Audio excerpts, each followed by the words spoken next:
अब देखना ये है कि इतने सारे लोग बड़ी तादाद में आए हैं, सुरक्षा दिलवा पाते हैं कि नहीं ये तो सरकार तय करेगी। लेकिन इस भीड़ ने चंद्रशेखर आजाद को एक बहुजन नेता के तौर पर स्थापित जरूर कर दिया है। इस भीड़ से हिलेंगे डरेंगे इसलिए क्योंकि नीले झंडे से डरते हैं।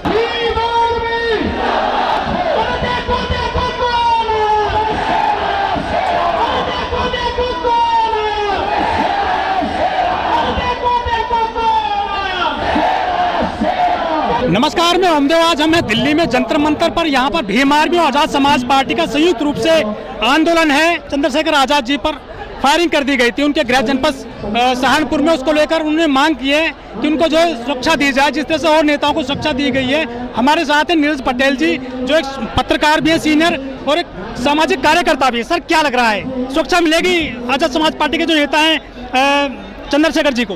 वैसे सुरक्षा मांगने के लिए इस प्रदर्शन की जरूरत नहीं पड़नी चाहिए थी। योगी आदित्यनाथ जी कहते हैं कि हमारे राज्य में, उत्तर प्रदेश में अपराधी भाग चुके हैं या ऊपर पहुंच चुके हैं। ऐसे में गोलीकांड होता है, इत्तेफाक से वो उनके सजाती निकलते हैं।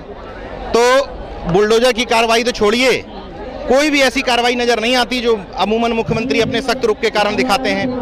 मुझे बड़ी हैरत हो रही है कि इस लोकतंत्र में एक पार्टी का राष्ट्रीय अध्यक्ष, और वो भी ऐसे नहीं कि जो रोज कोई नई पार्टी बन जा रही है, एक स्थापित हो चुका नेता, उसके ऊपर गोली चलाई जाती है और उसके बावजूद उसको अपनी सुरक्षा के लिए जंतर मंतर पर ये प्रदर्शन करना पड़ता है। पूरे देश से लोगों को बुलाना पड़ता है। लोकतंत्र के लिए इससे बड़ा खतरा और काला अध्याय क्या होगा? 2024 को लेकर के सत्ता पक्ष हो या विपक्ष, ये भीड़ दोनों लोगों के लिए संदेश है। जिस विपक्ष ने अभी 2 मीटिंग करके चंद्रशेखर आजाद को आमंत्रित नहीं किया, उन विपक्ष के लिए भी संदेश है, और सत्ता पक्ष के लिए तो संदेश है ही कि जिसको तुम नया लड़का समझ करके तुमने ऐसी छोड़ दिया कि भाई सुरक्षा ना दी जाए, घर पे 3-4 सिपाही बैठा दिए, अभी तक कोई बड़ी सुरक्षा का ऐलान नहीं किया गया, सीबीआई इंक्वायरी का ऐलान नहीं किया गया। तो ये भीड़, मुझे लगता है कि हालांकि सरकार गूंगी बह रही है, इससे पहले भी यहाँ कई बार भीड़ हुई है, अभी महिला पहलवानों ने भीड़ की यहाँ पर, तो लेकिन हाँ, अंदर से हिलते जरूर हैं, डरते जरूर हैं। जो चंद्रशेखर आजाद हैं वो एक भीम आर्मी चलाते हैं। भीम आर्मी मतलब सेना, उनको सुरक्षा की जरूरत पड़ गई है आज। ये कैसा, उनका जो डिमांड कैसी देखते हैं आप? जो भीम आर्मी चलाते हैं, सेना का एक अध्यक्ष है वो। अगर इस तौर पे आप देखेंगे तो जो विभिन्न सेनाओं के अध्यक्ष हैं, थल सेना का अध्यक्ष, वायुसेना का अध्यक्ष, क्या उसको सिक्योरिटी नहीं मिली है? क्या उसको सिक्योरिटी नहीं रहती है? अगर हजारों युवा हैं इनके साथ में। सर, फर्क है। अगर वही भीम सैनिक, भीम आर्मी के कार्यकर्ता अपने हाथों में बंदूकें उठा लें सेना की तरह, तो उनके लाइसेंस जब्त कर लिए जाएंगे, उनको जेल में ठूस दिया जाएगा। सरकारी सिस्टम के हिसाब से लोगों को सुरक्षा मिलना जरूरी है। अगर इस तरीके से कहें आप, तो नरेंद्र मोदी जी कहते हैं कि हमारे करोड़ों अरबों फॉलोअर हैं, तो क्यों सिक्योरिटी में घूमते हैं? लेकिन भीम आर्मी के जो कार्यकर्ता हैं, नेताजी हैं, वो तो कई बार बंदूक भी लहरा देते हैं, तलवार भी लहरा देते हैं, मूंछों में। आप छूट तो दीजिए, आप कहिए तो कि हम सुरक्षा नहीं दे सकते, आप अपनी सुरक्षा खुद कर लो। जो 8-10 गाड़ियां हैं उनमें लोग जाएंगे, सुरक्षा करेंगे अपने हिसाब से।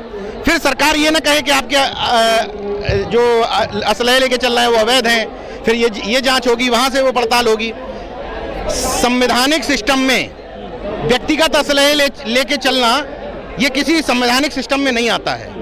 लोगों की मजबूरी होती है, तब वो अपनी प्राइवेट सुरक्षा रखते हैं।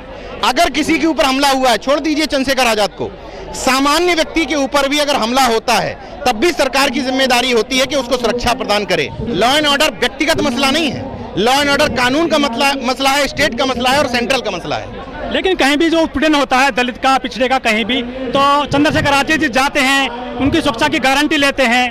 वो कैसे सुरक्षा कर पाएंगे जब वो खुद सुरक्षित नहीं है? दोनों चीजों में फर्क है।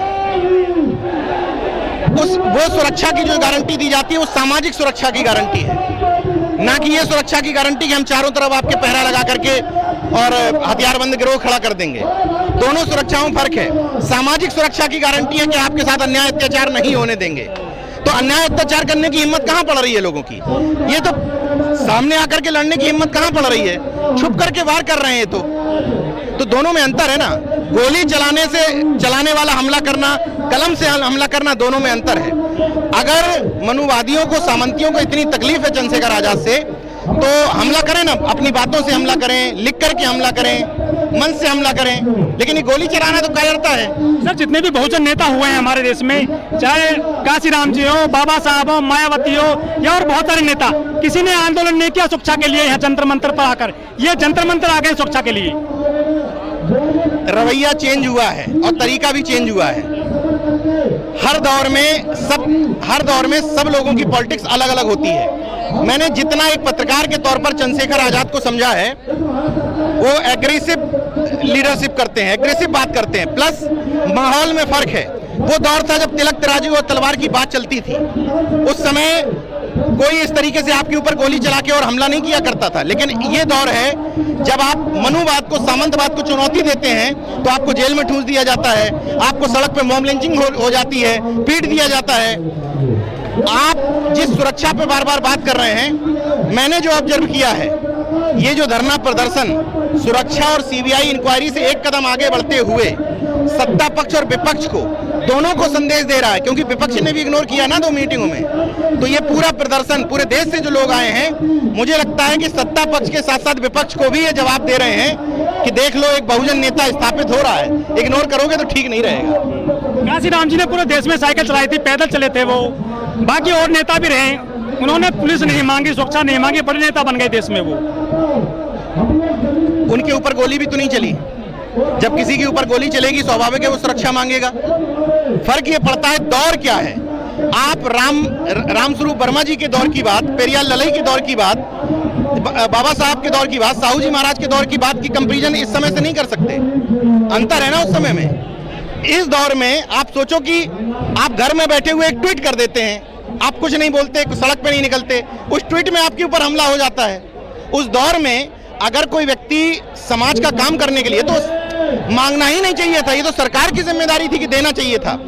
एक्चुअल में मुझे लगता है कि सुरक्षा की जो मांग की जा रही है, जितना मैंने समझा, वो इस सरकार के नकारेपन को दिखाने के लिए की जा रही है कि देख लीजिए कि जो मुख्यमंत्री कहता है कि हमारी राज्य में सुरक्षा चाक चौबंद है, लॉ एंड ऑर्डर की स्थिति अच्छी है, हमारे यहाँ अपराधी या तो मर गए या जेल में हैं, उनके यहाँ दिखाने की कोशिश की जा रही है कि जब अपराधी सजाती निकल जाता है तो उसके साथ किस तरह की बात होती है। और सामने वाला अगर पिछड़े और दलित वर्ग से है तो वो कितना भी बड़ा लीडर हो जाए, कितना भी बड़ा फेस हो जाए, उनकी नजर में वो 2M दर्जे का नागरिक ही रहता है। जिस तरह से हमला किया गया चंद्रशेखर आजाद जी पर, क्या बहुजन राजनीति को यह कुंद करने की कोशिश की गई है?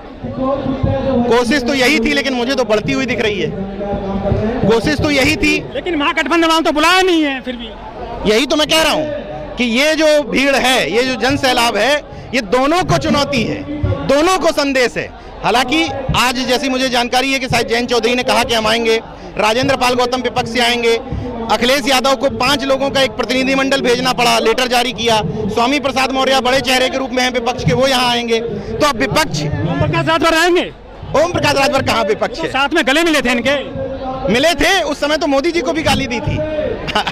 ओम प्रकाश राजभर अच्छे मौसम वैज्ञानिक हैं, मौसम का रुख भांप लेते हैं और उसके हिसाब से चलते हैं। हालांकि अंतर है, पिछली बार ओम प्रकाश राजभर ने जब पाला बदला था तो जिस तरीके से मुखर थे, अब वो मुंह से शब्द नहीं निकल रहे हैं, क्योंकि थोड़ी तो आदमी के अंदर सम्मान और इज्जत बचा होता है। भाई कहीं ना आप किसी से झूठ बोल लेंगे, अपने आप से कैसे झूठ बोलेंगे? तो जब माइक अड़ाया जा रहा है ओम प्रकाश राजभर को, तो बस इतना निकल रहा है कि देखेंगे अमित शाह जी जो आदेश करेंगे उसका पालन करेंगे। पहली बार जब पार्टी बदली थी, पाला बदला था, तो मोदी जुटलर है, योगी से बड़ा झूठा कोई नहीं है।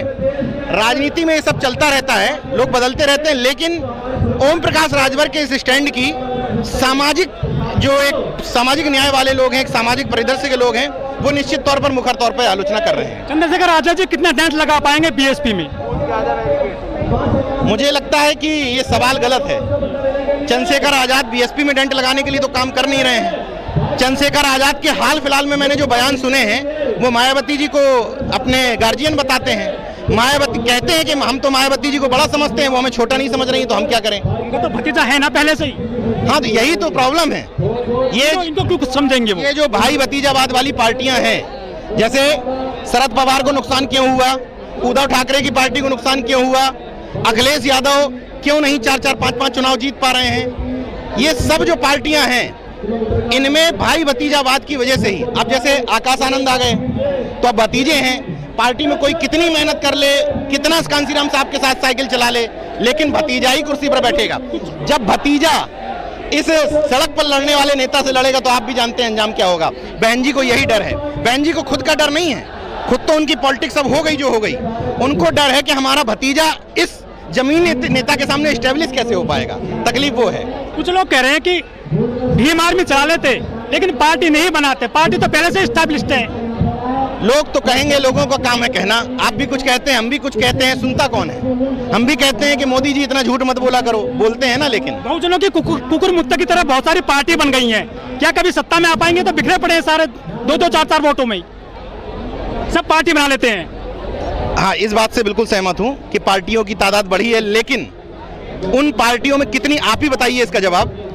जो नई नई पार्टियां बनी उनमें कितनी पार्टियां ऐसी हैं जिनकी क्षमता है इस तरह का जनसैलाब एक आवाज में बुला लेने की? जंतर मंतर से सीटें नहीं मिलती, आपको पता है। चुनाव तो बाबा साहब, न्याय मिलता है। चुनाव तो बाबा साहब भी नहीं जीत पाए थे, चुनाव तो कांसीराम साहब भी बहुत बाद में जीते। तो चुनाव जीतने भर से एक वोटों का आंकड़ा महज है। अगर इस तौर पर आप देखते हैं तो आपको फिर योगी आदित्यनाथ और मोदी की आलोचना नहीं करनी चाहिए, वो तो चुनाव जीत रहे हैं। चुनाव जीतना ही लोकतंत्र में सब कुछ नहीं होता है। चुनाव जीतने के अलावा जो अपोजिशन है सामने, जो अन्य जनता है जो नहीं चाहती है कि इस तरह के लोग काबिज रहें, हमेशा मेजॉरिटी में विपक्ष होता है। मेजॉरिटी में अगर कायदे से देखेंगे आप, जितने वोटिंग परसेंटेज मिला होता है जीतने वाली पार्टी को, उससे ज्यादा वोटिंग परसेंटेज वो होता है जो नहीं मिला है उनको।